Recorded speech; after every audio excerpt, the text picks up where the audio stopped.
Peoples party के senior रहनुमा खुर्शीद शाह ने कहा है कि पहले भी मरदमशुमारी के बाद आम इंतखाबात मुकर्ररा मुद्दत में हो चुकी हैं। पीपल्स पार्टी का ये मौक़िफ़ वाज़ेह है कि इंतखाबात 90 रोज़ में करवाए जाएं, मावराए आइन कुछ नहीं होना चाहिए। खुर्शीद शाह ने इंतखाबात के मामले पर इलेक्शन कमीशन में जाने का इंदिया दिया, जबकि नून लीग की जानिब से इंतखाबात में ताख़ीर की वजह से बराह रास्त तबसरे से गुरेज किया।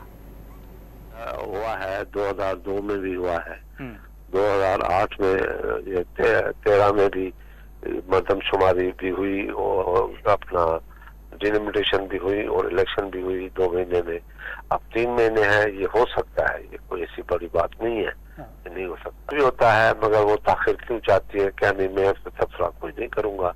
मगर पीपल्स पार्टी का ये बिल्कुल क्लियर मौक़िफ़ है कि आइन के तहत, आइन के हद में रहते हुए 90 डेज के अंदर इलेक्शन करवाए जाए।